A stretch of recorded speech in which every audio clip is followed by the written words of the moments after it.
I hope I got the right person right. It's Sessions, right? Uh, did I get the right person? Okay, thanks a lot. Brandon shaking his head. He's our engineer over here at Smart Health Talk, and I really appreciate all his help because he's the one that makes sure our guests get online just when we need them to, and he's here to answer any questions that you might have. So if you want to call us at KCAA, you can always do that.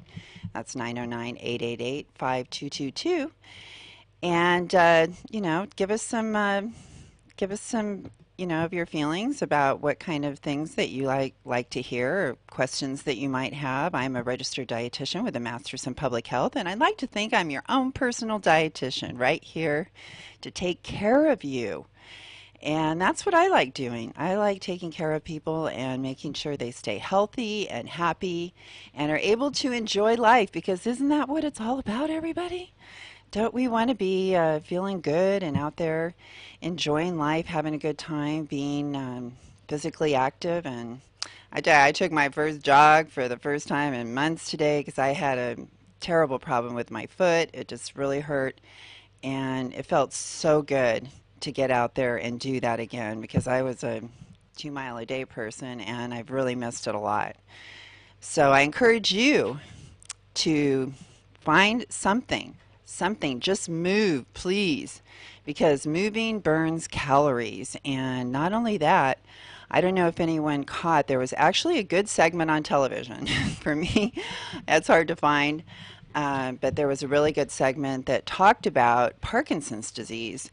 And if you know anyone that has been afflicted with something like that, it is just heartbreaking. It's a horrible disease. It just takes over your body. You have no control, and you don't even really get to be yourself anymore. Well, they have a drug for Parkinson's, and they put that drug up against riding a bicycle. And this was not young people. These were older people in the study, and they were already suffering the symptoms of Parkinson's, and they took EKG, and you could see the part of the brain that was not lit up that should have been lit up. And when they get the drug, it does light up that part of the brain. But guess what? Riding that bicycle did the same thing. And to me, as a dietitian, I think that's very exciting because most of these prescription drugs have side effects. And if you listen to one of those commercials on drugs that we have on television, you probably know what I'm talking about because we see one every other commercial. And I just have to tell you, in case you didn't know, the US and New Zealand are the only countries in the world that allow drugs to be advertised on television. Yeah, so what does that say?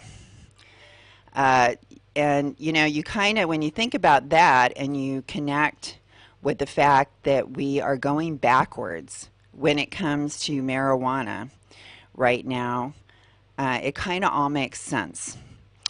Having these drugs advertised on television to me is just I don't see the benefit. You go to the doctor. They're supposed to help you. Of course, there's the internet if you want to research it, but people don't need to hear it over and over and over again. And the way that they push certain vaccines and other drugs, I don't think it's right. So, here we are with a Parkinson's disease that you can actually relieve the symptoms by riding a bicycle. Now, they didn't just go, okay, ride that bicycle however fast you want. No, they had to push and really get up to speed on the bicycle to get the results. But we've also talked about the fact that a lot of people are on depression drugs. And get this fact, 99% of the Vicodin made in the world is used in the US. I just, you just think about that. We are the ones using almost all the Vicodin, which, that's got heroin in it. It has opium, Oxycontin, these drugs, people get hooked on them, and it's no surprise, really. And they devastate lives. And to put people back on these drugs as opposed to finding other alternatives that can work for them. People should have choices. That's what I believe. I'm a public health dietitian, and I believe that people should have access to different kinds of options, not just prescription drugs, especially since we have them. And I don't know if anyone caught the story that Canada has actually introduced a bill where they want to legalize pot for Canada by 2018. So by next year, Canada could have legal pot for the whole country, and here we're trying to throw people in jail. So I'm really excited to have our guest today from the Normal Group, Dale, because I want to understand just what are the public health implications here as far as taking us down this road back to fighting a war on drugs, which is going to use a lot of your tax dollars, and yet, you know, we don't have enough money for health care, but we have enough money for this war. What, we can't get in another war, so we have to create a new war? It just doesn't make sense to me, but I don't want to act like I know what's going on because I'm not the expert. Dale's the expert. And Brandon, is Dale on the line for us? Yeah, I'm right here. Okay, hey Dale.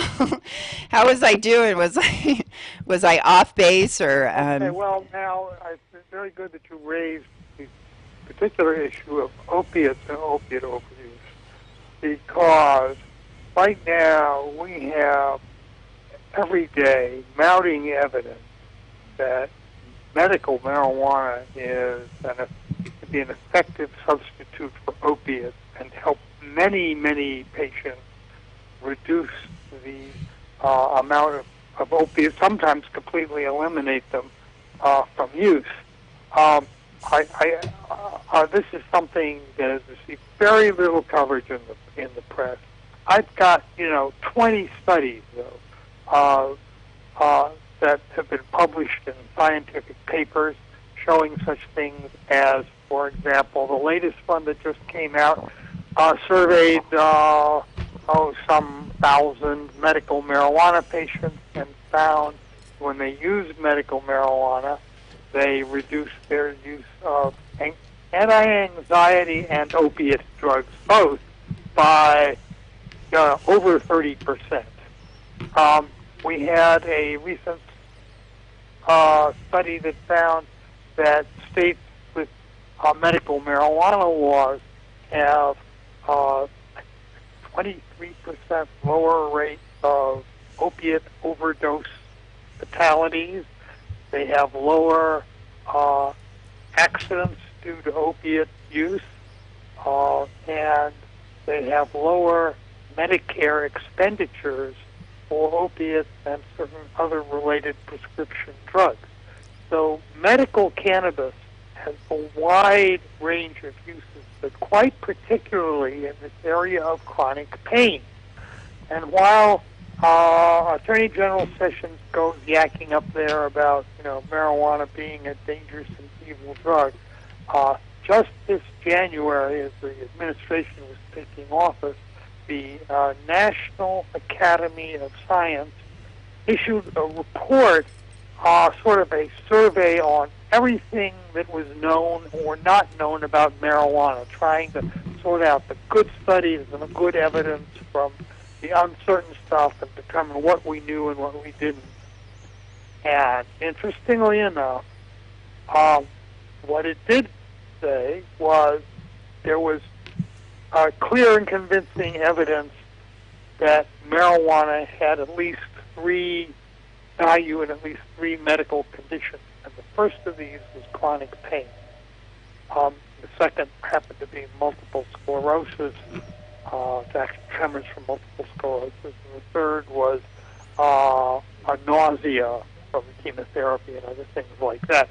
So the National Academy of Sciences determined that marijuana is particularly effective in chronic pain.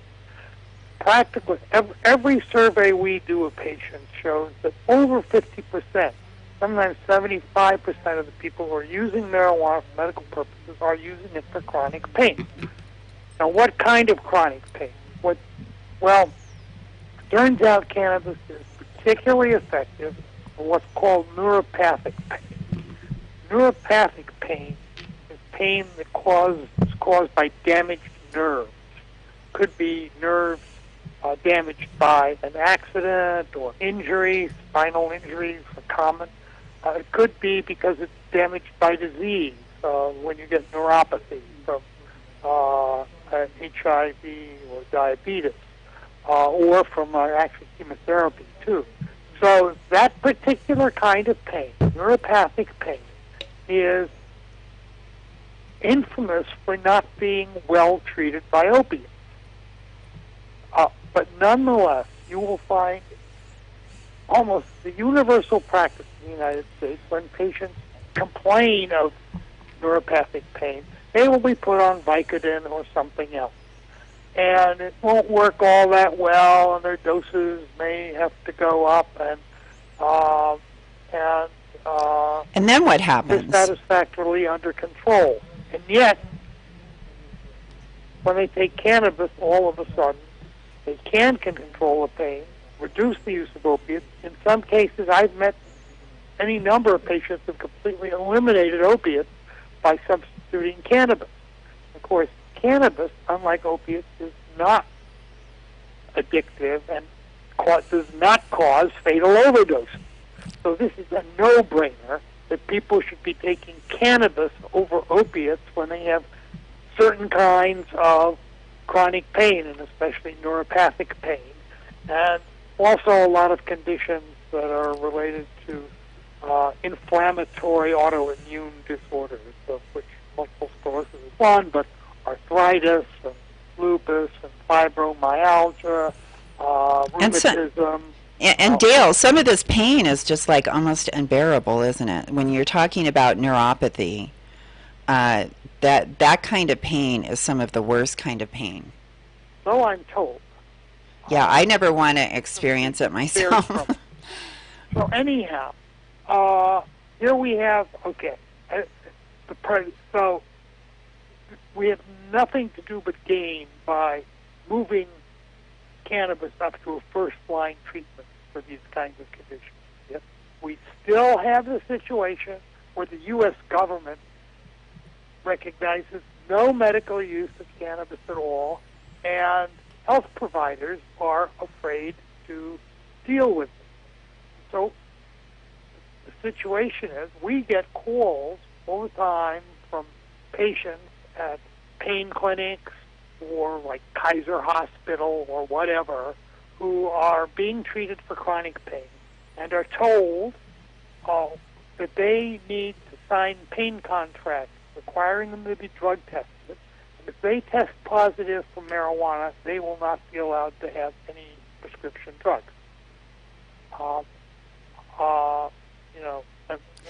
Wait, explain that situation again. They're being told that pain clinics are refusing to provide any prescription drugs to patients who test positive for marijuana. We've had cases of patients who are doing well on a combination of opiates and marijuana for years, and all of a sudden a new management company comes in, takes over the clinic, and requires them all to be drug tested for marijuana and says, sorry, you tested positive for marijuana, we will no longer treat you and we're going to start taking you off of opiates. This is happening throughout California, even though we supposedly have a medical marijuana law, and it's happening in many other states of the country. It's totally outrageous malpractice that's going on. So suffer, baby, suffer, right? This is, we have a situation where in workers' compensation in California, cannabis is not allowed or recognized as a treatment for chronic pain. They'll pay for your Vicodin prescription, but they won't pay for your marijuana. I was wondering about that one, about the reimbursement. Then we have these phony drug testing programs out there, like for truckers and airline pilots and everything else. And if they're on opiates and they have a prescription, there's no problem.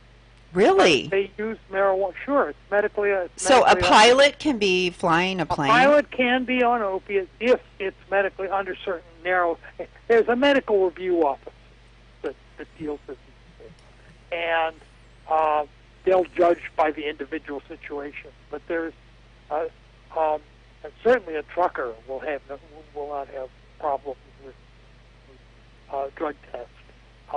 Most workers will not have any problem with the drug test so long as they have a prescription for the drug. All right. And we know that, yeah, hey, that can lead to they can't have a abuse. prescription for marijuana. So basically, the idea of the drug testing programs, keep them off of marijuana and keep them on prescription drugs and opiates. It's really absurd what's going on, and it's a shame. And we have some very ignorant people running the country at the moment, and I think some of the most ignorant people have been appointed by this administration, both to the Justice Department, the DHS, and the Drug Czar's office. All are like hardcore anti-marijuana proponents. Yeah, and it's something I can't understand. I can't understand the motivation, the hate, the wanting to keep people from having this option. And I would just, I think something that a lot of people are interested in is dollars. Because it seems like, we're in a situation now where, people need health care. If they come up with a new plan, there's a chance that poor, sick people, especially, you can just forget it because and the thing is, you're sick, you can't work. So how are you supposed to get? And then pre-existing condition, all these things, and yet we're spending how much money? Like, I just wonder, like, this kind of system where they're writing all these prescriptions and these different government-run programs too are fulfilling those prescriptions, where instead we could be putting people on medical marijuana. And to me, the side effects that happen as a result of it, accidents, death, all these different things, the cost must be completely different from one side to the other. I would guess, but I want to know from you: is the cost? Could the potential cost savings be really big? I mean, Well, really big. there was a study out there. God, maybe I could find it on my computer here that shows was it cost savings for Medicare expenditures were significantly Because they keep reduced. jacking the price of these drugs up. Well, yes, and we have these very restrictive rules that prevent competition. We don't allow Americans to buy foreign drugs. We give very long patents to them. The FDA puts on absurdly expensive approval requirements often, and it's all gotten.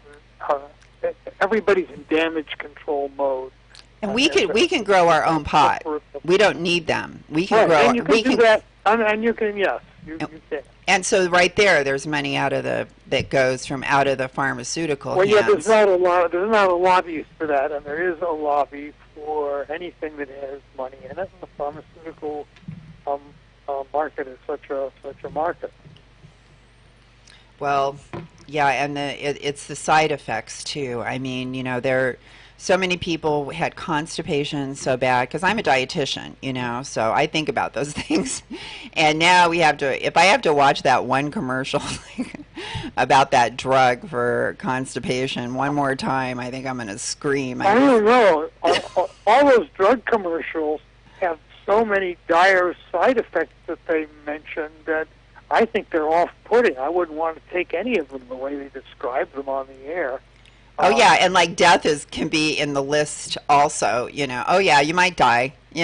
Just thought we'd throw that in. Covering all the bases. Yeah, yeah, not good. And the thing is, like I did have a researcher from Loma Linda University on my show before, and I was really curious on the effect that these drugs have on our brain, especially a child's brain, because we have so many children now. The children are like the biggest group that is being put on antidepressants.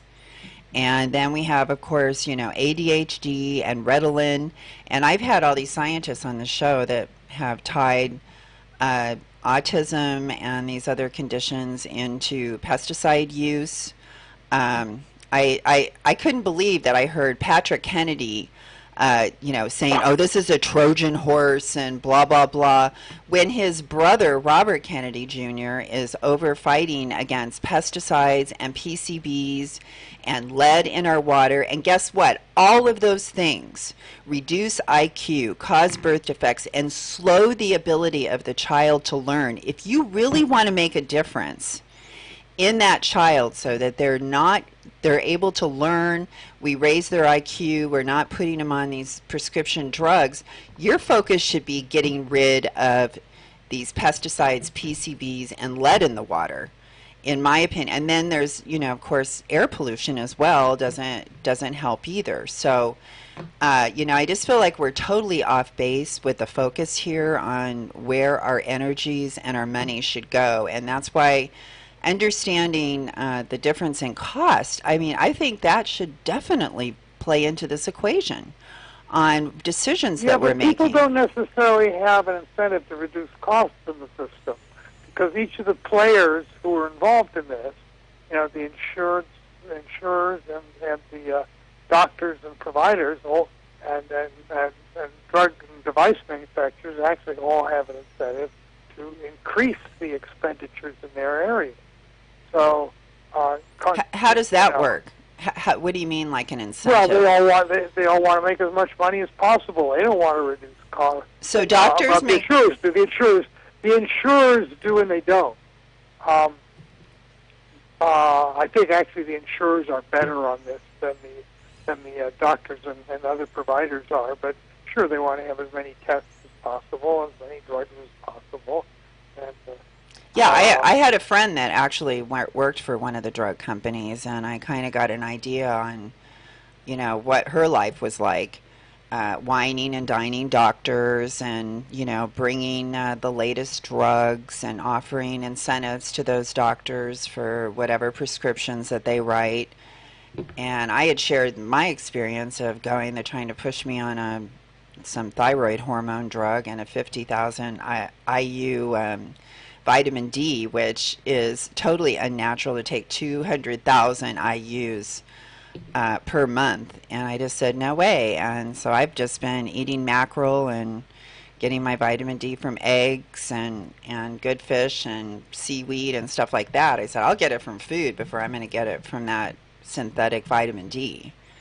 I don't want it, because we hear later on how many drugs lately have it's come to light on just how toxic that they are, that people are dying from them, they're getting liver disease, all these different problems, even the purple pill, the digestive ones, which I have never been a fan of. I have discouraged people from using them, because you need your stomach acid to be up to speed if you want to break down meat and get all the nutrients from your food and all the time. But what happens is this loop where you get weak in one area and then it affects another area, and so you're constantly trying to put out this problem and that problem, and never really healing the whole person. And I feel like when people have an option to use medical marijuana, especially, that they can kind of get away from those drugs and start to feel more of how they really feel, and maybe feel motivated to do things like exercise. Like I mentioned earlier, I don't know if you heard that, like a new study showed that riding a bicycle at a high level for a certain period of time got rid of the Parkinson symptoms as good as the Parkinson's drug. And there's actually some evidence that in some cases cannabis can be helpful for Parkinson's too.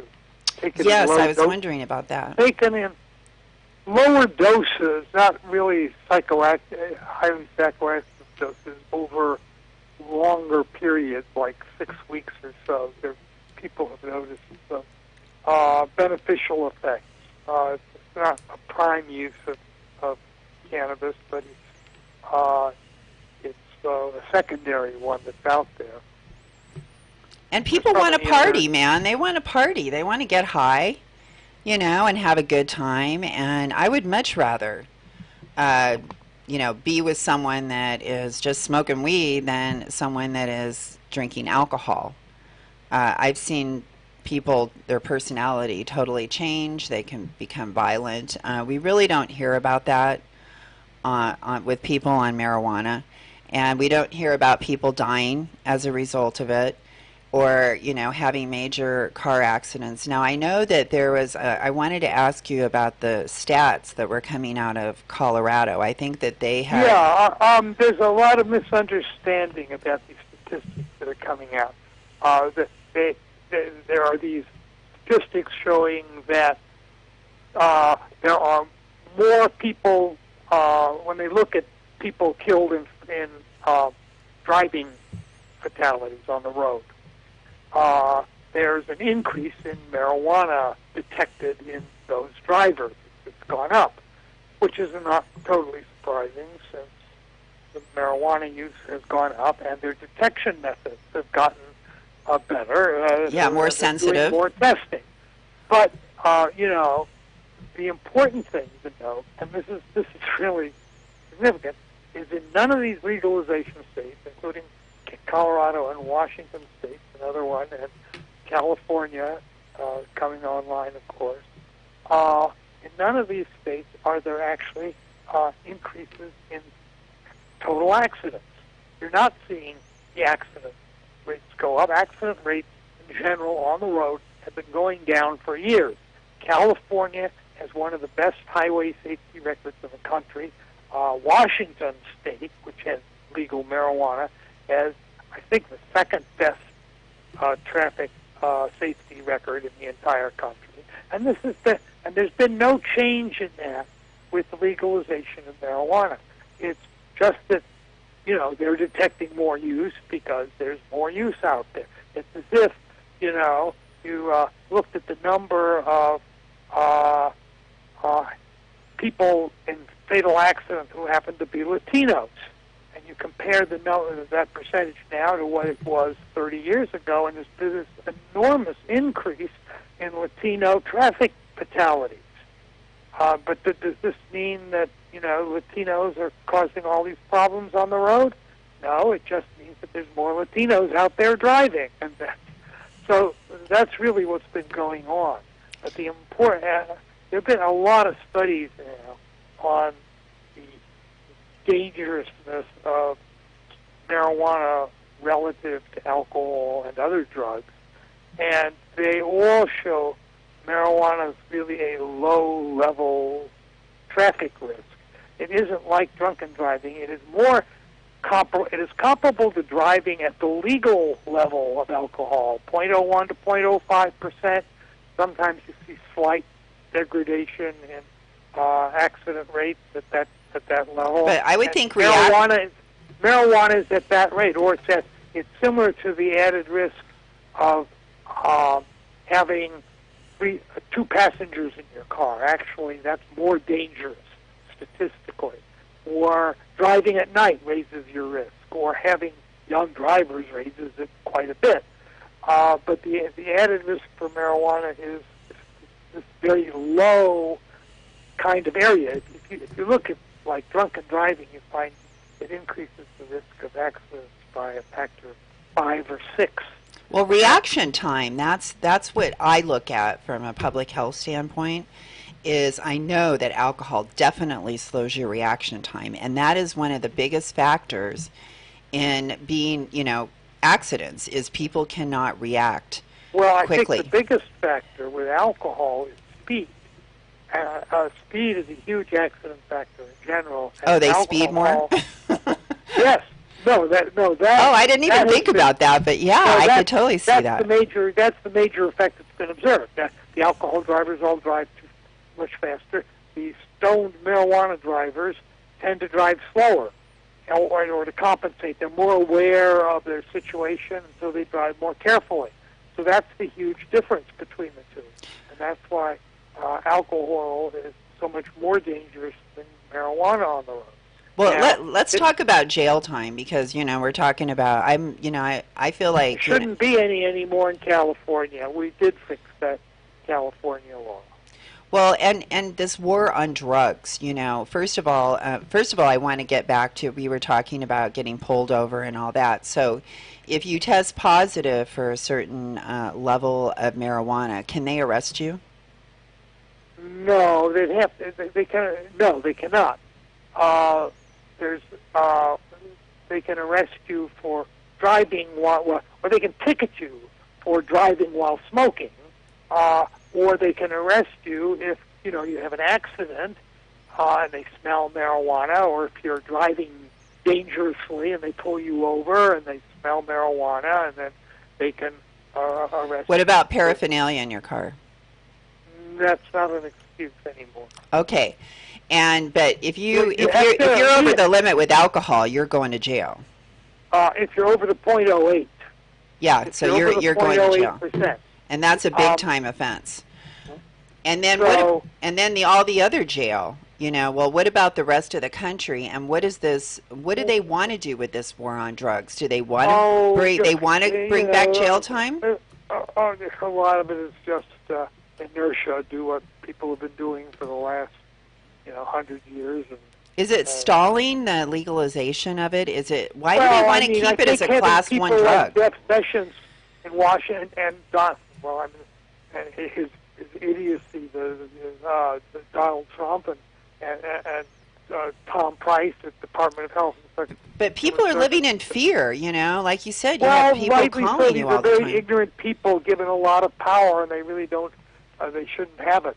But perhaps we can educate them to some extent. I do not expect that they will go after medical marijuana because it is entirely too popular, and because even Trump has expressed himself repeatedly, rather strongly in favor of medical marijuana. I think he knows people who have who it's worked for.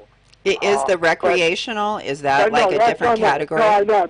I think that Sessions wants to go after that. So I expect they'll try to do some half-assed thing to go after recreational marijuana. As long as they're going after Kim Il Jong, they might as well go after, or Kim Il Un, excuse me, they might as well go after marijuana too, right? Right. Tell the difference. I know they want to look like they're doing something, right? Oh, actually, interesting one. North Korea is one of the only places on earth where cannabis can be found in the public market. I am told. Oh, that's one way to keep everyone from wanting to rebel. Just keep them high, man. Just keep them on pot. Give them all the pot they want. It's all legal, everyone. So I just want to let everyone know Dale, what is your last name? I'm sorry, I didn't introduce you. Geiringe, Gieringe. Okay, and what's your position at Normal? I'm the director of California Normal, which is the National Organization for the Reform of Marijuana Laws. And that's NORML. RML, and we .org. are CANORML.org. Okay. California Normal. We follow the California laws very carefully, and the California laws are very good.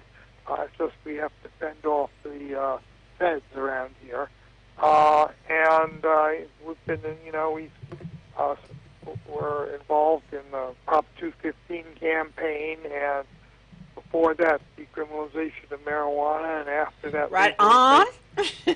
What? Right on. Yeah. Great work, So- you guys. Great work. You've really been out there, since the organization was formed in like 1970, right? That's correct. Yeah. Yeah, that's like quite a track record. You guys are up there. Well, we'd with like to make ourselves obsolete, but it hasn't become. It won't be possible until we get a sober government in Washington. Yeah, I know how you feel. I feel that way too as a dietitian. I wish I was obsolete, but unfortunately, the I wake up every morning and it's like a new, something new that Monsanto is up to. But when I read about like these PCBs and all of these things and how they're affecting our young people. And speaking of young people, like the stats that came out of Colorado, it was my understanding that the teen use was actually down from what Yeah, it was. nowhere has teen use been going up with legalization. Sorry, I mean. Yeah, that's a big one, man. That's big because that's a big argument that they try to Well, it say. has Oh, you're been, going to and get we've our been kids saying they hooked on it. were. We've been saying for years to figure out what would happen under legalization. All you had to do was go to Amsterdam, where it's been de facto legal since the 70s, and you can't tell anything about it in Amsterdam. You wouldn't even notice that marijuana is legal there unless you look for it. It has no observable dangerous or unhealthy effect in Dutch society, and nobody thinks twice about it. The usage there in Holland is somewhat lower actually than other places in Europe. Use by kids is not high at all either. The Dutch are responsible people. Well, you've taken that whole factor out that teens love. This is like something I'm not supposed to be doing, or my Yeah, I parents know. can't do, and I can do. But when your parents are doing it, Right. it's Yeah. kind of taken that part of it out. And the other big thing I was wondering, as we have been talking about pesticides, and there was a really big, I thought it was a great study, although I did talk to the dispensary. I'll tell you what I found out. But Channel 4 News, they went and got 44 samples from different dispensaries around the LA area and had them tested. And they try to say, oh, 1 part per billion is okay, when really there is no safe limit in our book compared to, because that's what I've heard from our top scientists. They say there is no safe limit for pesticides. But they do draw the line at 1 part per billion, and 42 out of 44 samples failed at being, so they were over 1 part per billion. And some were as high as 46,000 parts per billion, and Right. that was the oil, the Right, for the vape, those vape. Yeah, I mean, the stuff they were looking at that in the first place was of course suspect in the first place. It's not like that's an average sample. That was a suspect sample they were looking at, but it does show there is Well, the dispensary claimed it and was. it's something that's going to be brought under control in the next year as testing becomes standard in California. Well, that's good because that was the problem. She said Testing will be required, and you'll have that. You'll have potency information, and they'll check. Oh, wow, that's good. Biological contaminants, which I'm more concerned about biological contaminants. Oh, what are those? To explain those to us. Well, like Aspergillus fungus. Aspergillus can lead to really nasty lung infections, especially in people with HIV. And you find it on things like marijuana if it hasn't been properly dried and processed, basically. It can be controlled very easily, and there's no reason that we should have to worry about it. Unfortunately, inexperienced growers, probably. Yeah, we'll be eliminating those kinds of problems over the next couple years as the testing phases in. But I am happy to say I have not heard anybody actually, who appeared to be suffering harm from contaminated cannabis. Well, it can turn into a cyanide gas. So I just think it's better that anything smoked will produce some cyanide gas. Actually, like a cigarette generates some cyanide. Okay. Very low level. I think a bonfire will do that too. It's a question. Well, the dispensary claimed that their testing lab had showed that they would have passed. And so I'm really glad to hear that you're saying that there are going to be standards for testing, because it seemed to me that if one lab's getting one result and another lab's getting another result, that we do need to have some work done on a You're right. standardization. They haven't really thoroughly established standards yet for the labs because basically the government has not really allowed uh, regular licensing and testing um, uh, of marijuana at DEA licensed labs. So the people who are working have had to develop their own sort of underground techniques. Many of these are very educated and skillful chemists, mind you, but they don't have any formal structure. There's no government regulators there who've been willing to look at it and set some sort of standards so they know how to, best conduct their testing. But that's going to be worked out again. That'll take a few years too. I know it's taken longer than they had expected in Washington State. How do you compare soil-grown marijuana to hydroponically grown I don't marijuana? think there's any difference.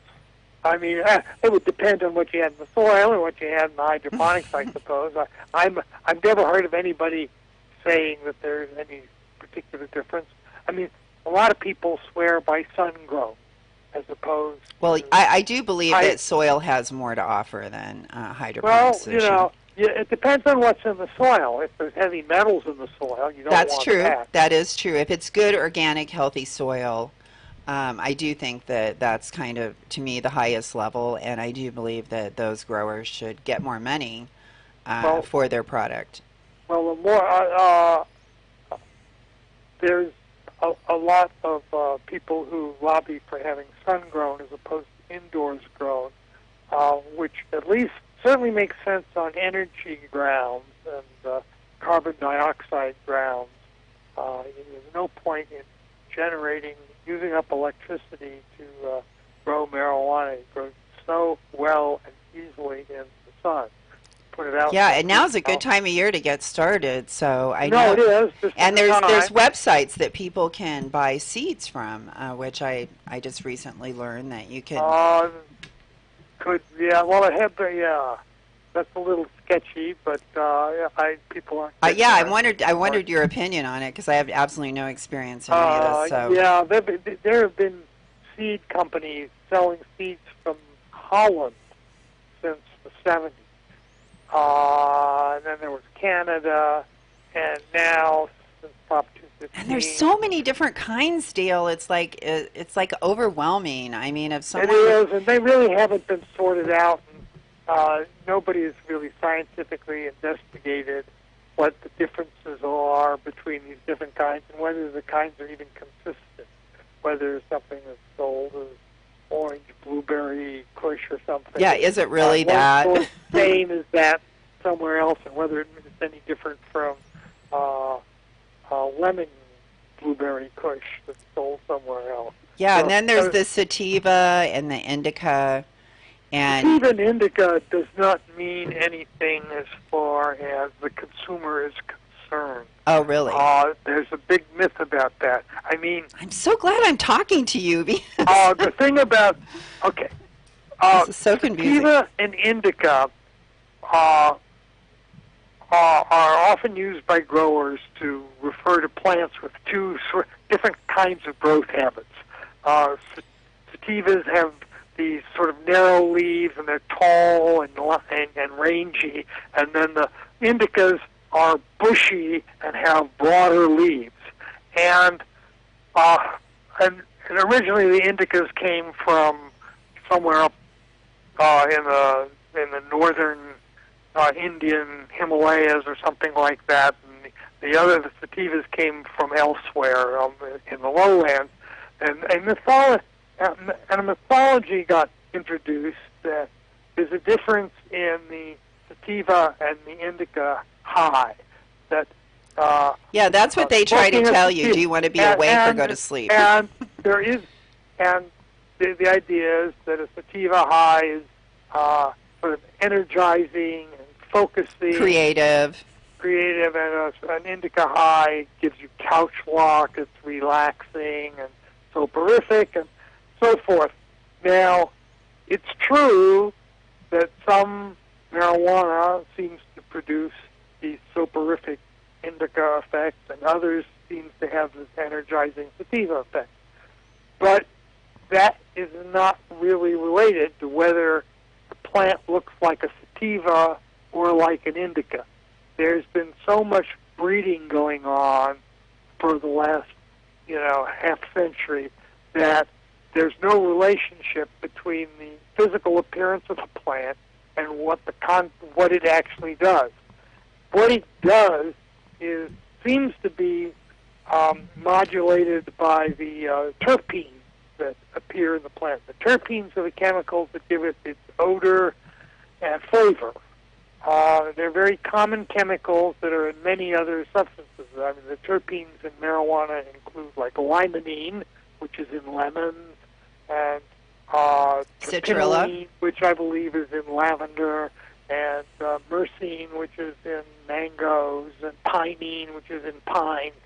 All of these fragrant chemicals, volatile chemicals that give marijuana its distinctive flavor and fragrance, also have their own subtle medical and psychological effects.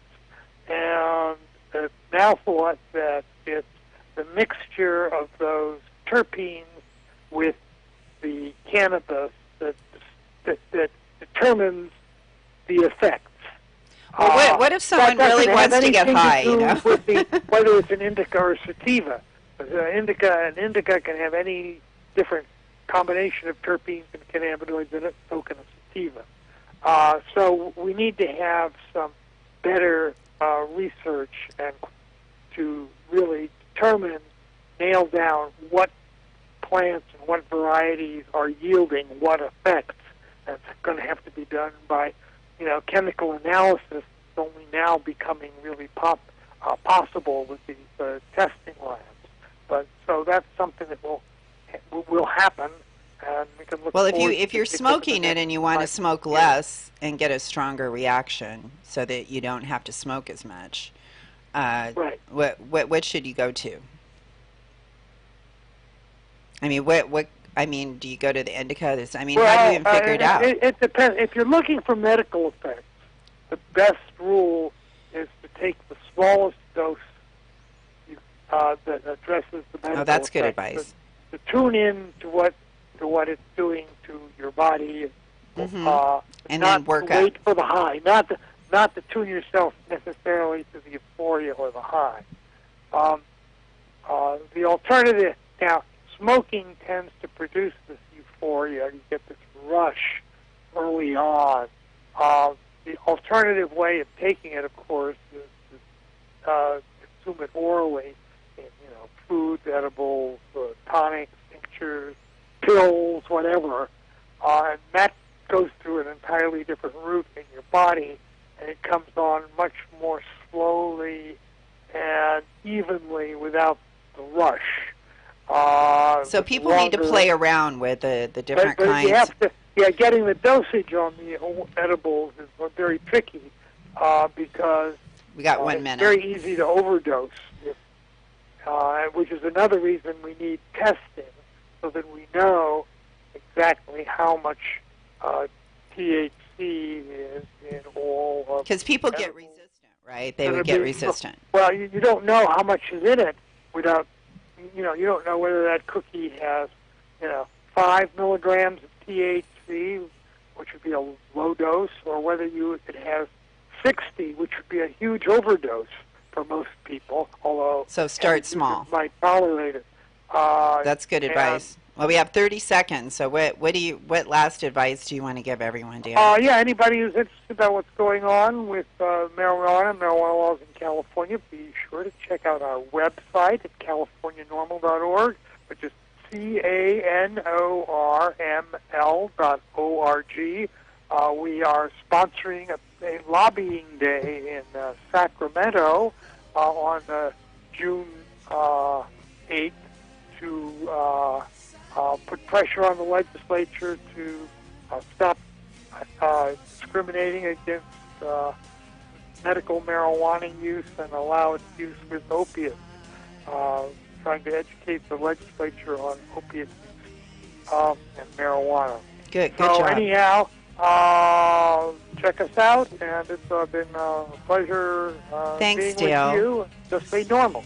Hey, I learned so much today. I really want to thank you for being our guest. And everyone, this is Smart Health Talk. We'll be back again 4 o'clock next Tuesday, so please join us. I'm your host, Elaine McFadden. Bye. KCAA Loma Linda, 1050 AM, 106.5 FM, and now 102.3 FM. $15 million just at major events last year like the Super Bowl and New Year's Eve.